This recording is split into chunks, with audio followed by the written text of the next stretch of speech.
promoting agriculture and farming on my family farm, but all over America. And I truly want to make that difference, and I would love to go and see how other operations work, or maybe you just tell me a little bit and Kate's Egg a little bit about your farm story. It would mean the world to me to get to feature all different types of farms. So if you're watching this and you would like your farm to be featured, I would love, love, love to. And it doesn't even have to be farming. It could be ranching. It could be anything involved in agriculture. I would love to share, and that's kind of what I want to do on Kate's Egg, is share all different aspects of agriculture and all different parts, from my family farm that harvests wheat and barley in Montana to another farm that, or ranch, that does things a bit differently and maybe harvests a different crop, maybe has some sort of different story, because everyone has their own story and all of them need to be told. Now, we just finished lunch. When we were finishing lunch, Dan, our hired man, so my dad went first in the combine, and then Dan, and then me, and we were all kind of in a row.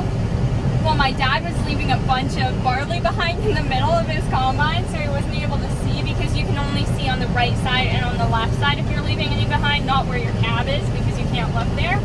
And yeah, dirt stuck in his header because he was coming over the top of a hill. So he got that out, and now it's all working well. Lunch was very delicious. Oh my gosh, lately we've been having watermelon, and I love watermelon, and it's been fantastic. The most delicious watermelon you can think of. It's so good, and definitely a harvest must. Well, as of now, we didn't have it last harvest, I don't think, but this harvest, oh my goodness, I look forward to eating watermelon.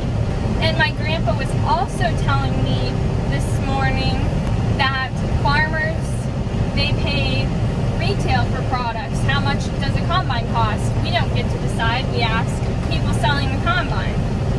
Same thing with all of the equipment, the grain. We don't get to decide what we pay for it. But then when we sell our crop and we sell our grain, our wheat, our barley, they tell us what they'll take for it. And that was very interesting to me, because it's getting harder and harder for farmers with... I think you need to drop your head just a little bit. Okay, sounds good. I was running a little high, but then my left side runs lower, so it's kind of a combination of, am I running the left side low and the right one slightly high, or the left side correctly and the right one a little too high? It just depends. My dad's behind me, so he can tell. We'll definitely finish this field in less than an hour. Well, we're not really roading anywhere, so we'll stay in second gear, because we just go to the field across from us, and we eat lunch in the summer fallow, so we own all this ground around here, so we are able to park the trucks on the summer fallow and have lunch. We're having a very good harvest. We have had a couple of breakdowns. It wasn't like as... I think we've had more breakdowns this year than we have last year. I'll probably just keep going, actually. I was going to ask my dad if he wants to go ahead, but he's not close enough. He can catch me on the other part. We're speeding along. Well, not really. We're still going slow, but he just hasn't caught up yet when he had to pull out of the road. When I say these sections and the teeth, those are the pointy things that are moving back and forth, and that's what I mean by that.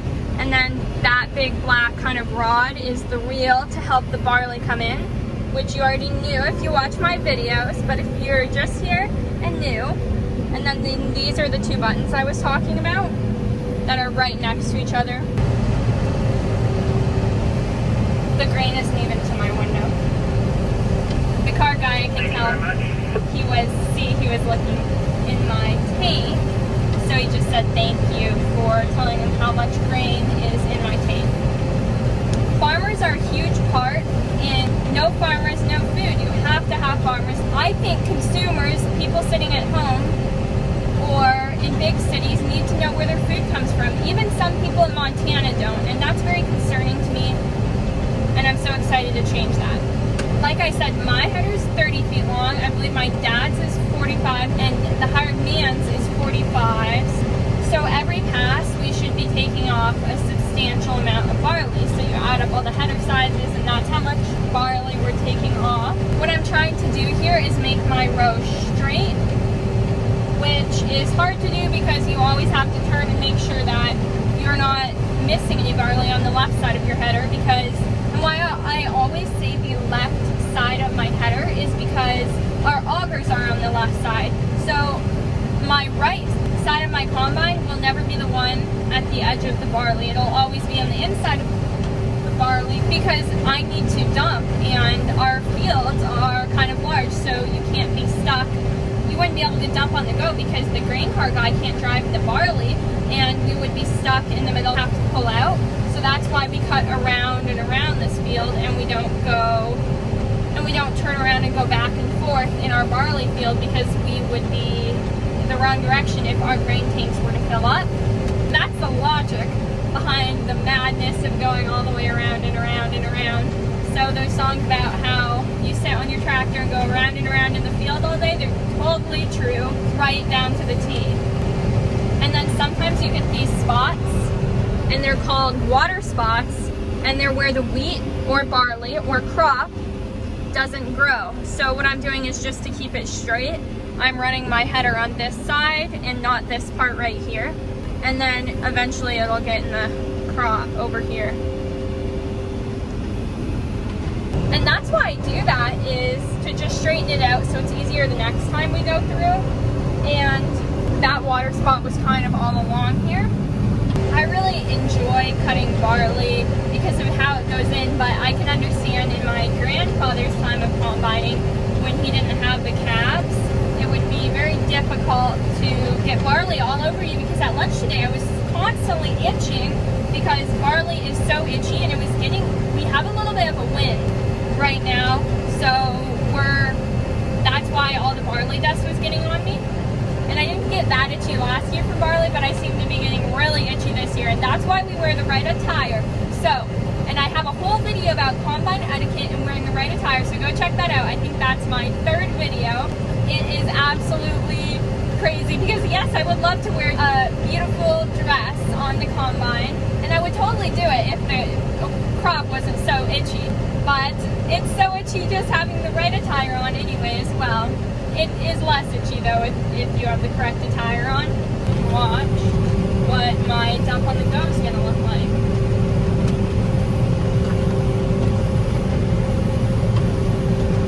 I'm going about, oh my goodness, 3 miles an hour because it's pretty thin here.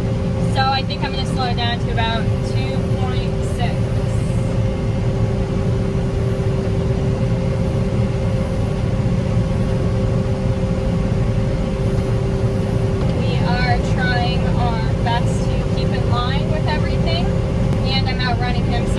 Radioing right now, I'll just slow down.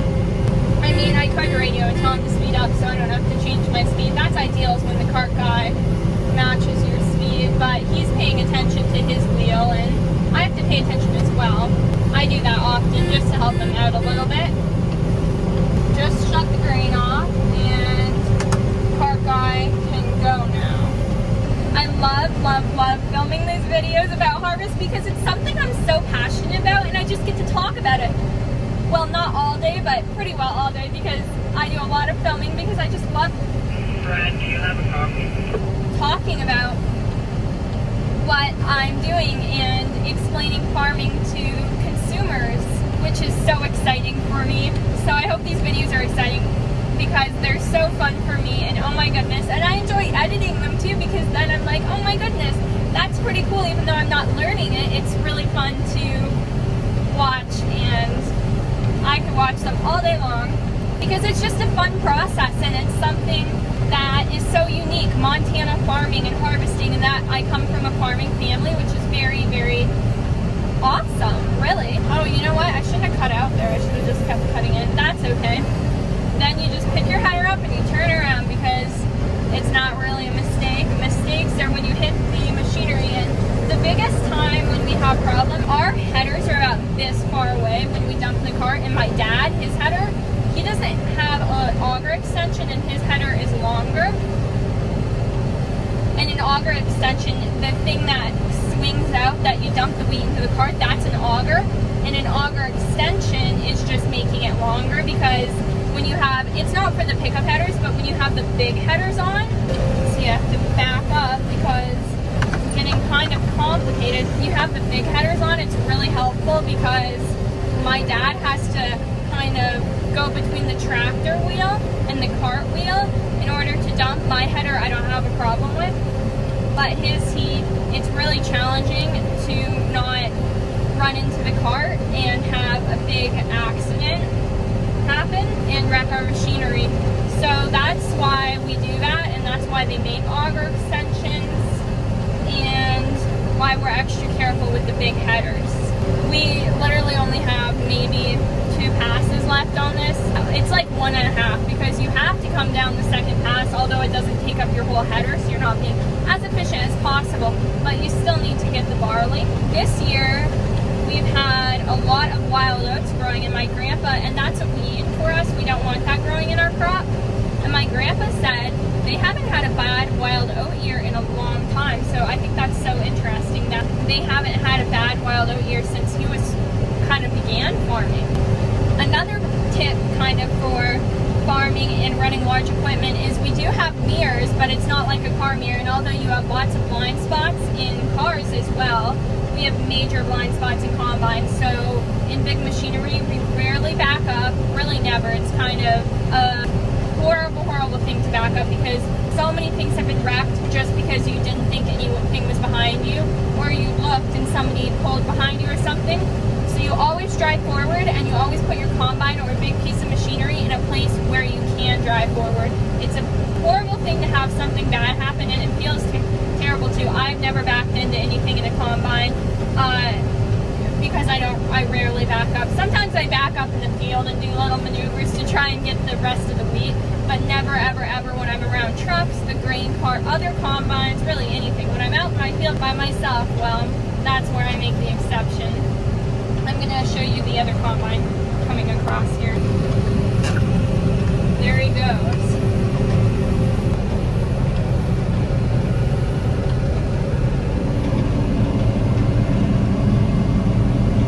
I just waved at Dan. Dan's so fun. He always waves, and that's always awesome because I love waving at people so much.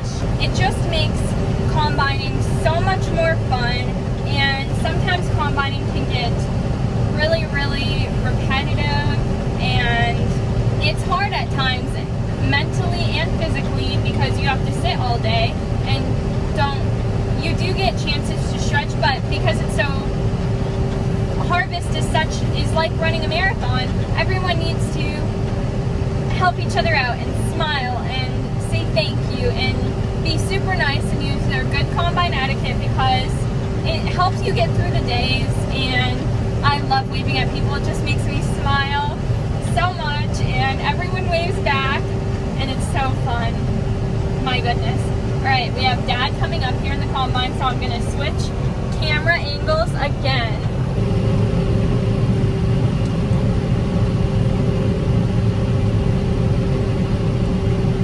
Okay, right now I'm picking up the last field. It's really exciting, and there's not enough, so it'll just be this part going in the middle, which I'm going 3.5 miles an hour, and you can go fast on this because there's not a lot to come in, although you have to speed up your wheel, so it helps. And then there will be a bit more up here that my dad couldn't get, and then Dan is probably going to, he already finished up the other part at the bottom that my dad wouldn't be able to get, and we're going to move fields here pretty quick. I'll have to just turn around, face the other way, and we'll dump. My dad was talking to the cart guy because we want to dump before we go to the next field, and Brad is our tandem truck driver, and Austin just said he was trying to talk to Brad. Alright, and I just finished the last bit of the barley from this field. The next field we're going to is a mile long. Can you believe that? We've been in a lot of mile-long fields, but we are going to cut it into sections a special way so that if we happen to get a field fire, if the combine starts on fire, then we'll be able to move it to the stubble and get it out, and it won't burn the whole countryside up, which is why we're careful in what we do in that respect. Because we definitely don't want to start a field fire, burn all of our crop, all of the neighbors' crop. You can't put out fires that are started at barley because barley burns so easily. Only sometimes can you put out the fires started in wheat and stuff like that, but not very often. Here, we're all lined up to dump. It's a pretty cool site with these big long headers. Dan, and then is the one right in front of me. I guess I'll put my auger out, which is this button here. This is auger in, as the button shows, and then this is auger out. And let's watch in our mirror the auger come out, if you can see that. And then there it is. This is how much grain I have in my tank, so not much, but enough to dump. The barley, sometimes it gets the straws in there. I'll be pulling up next, so I'll get it on video. This is the process before we get to a new field. As you can tell, Dan didn't have much barley in his tank either. Alright, now I'm going to pull up and dump in the grain cart. I'm going to try my best to do my best at doing this. To pull up pretty close to the wheel.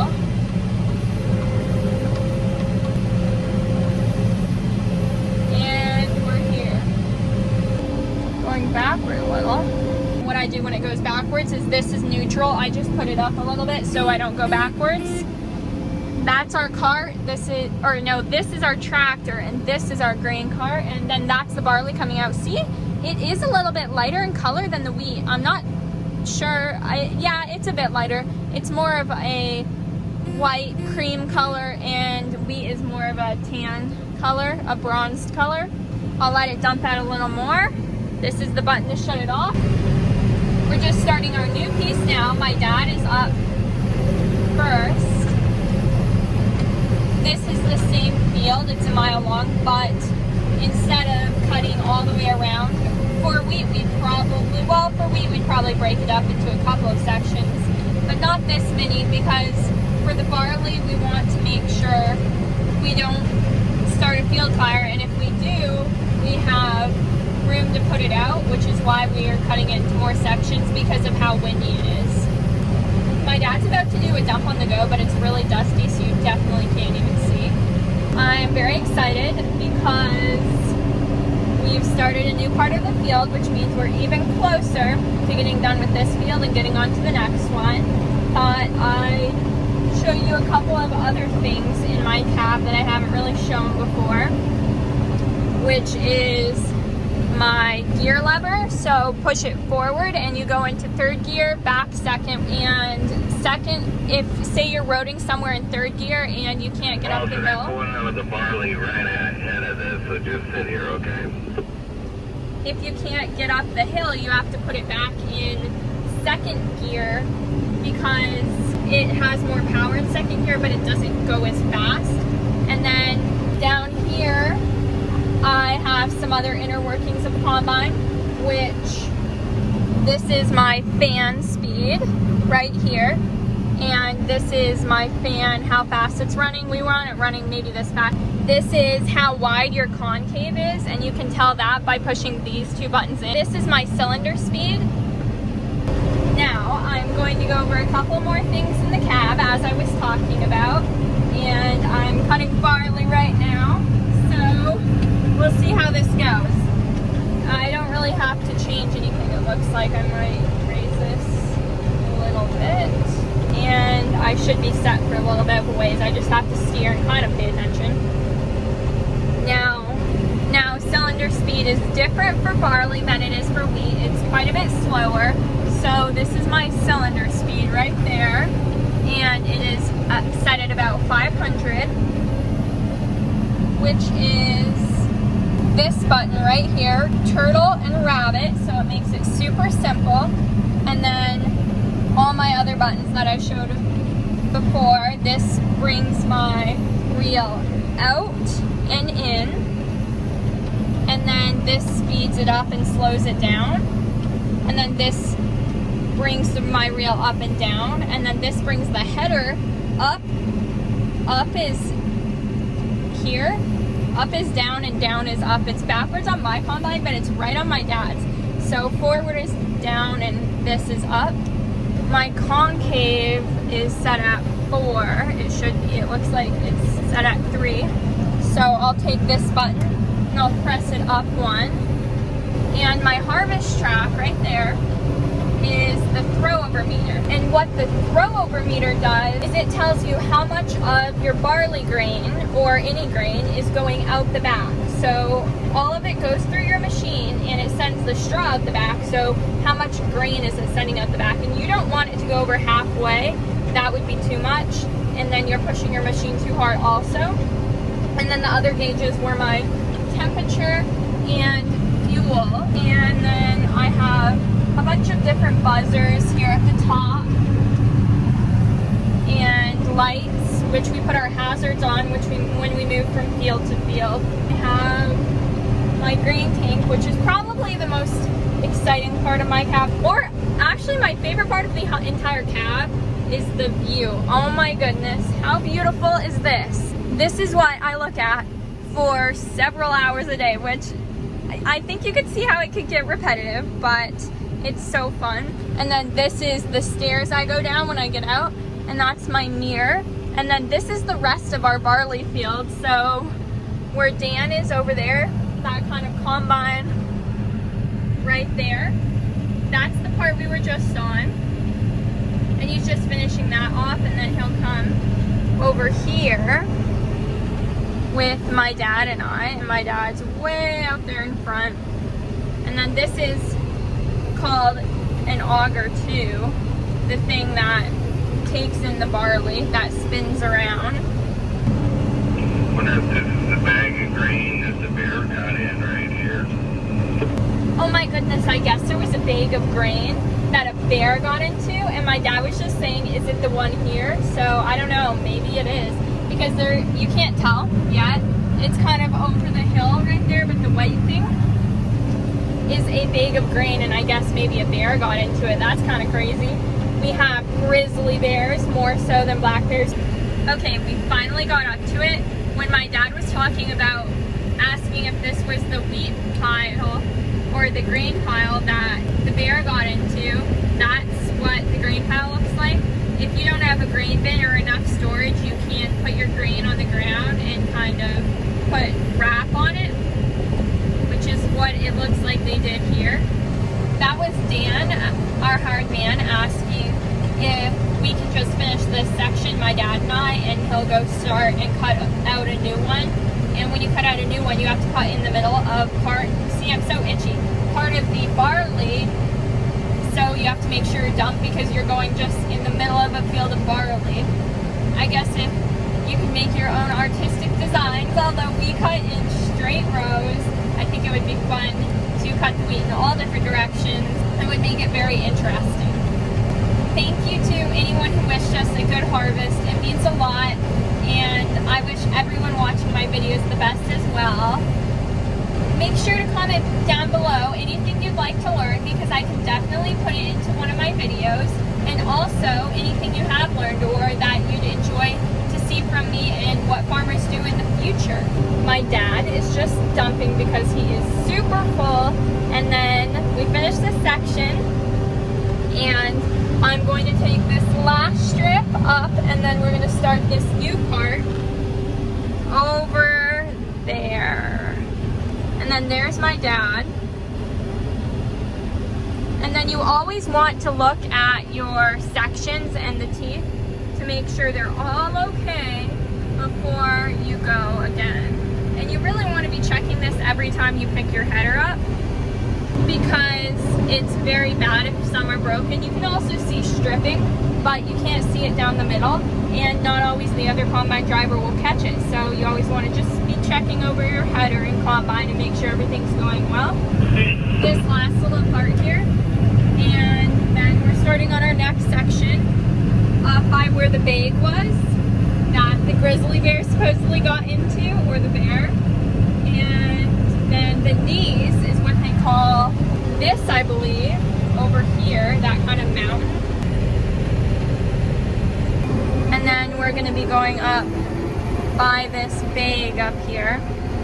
Maybe I'll shut my header off for now while we travel over there. See, a bear got into one of them bags, Kate, and you see where they put that electric fence around that bag?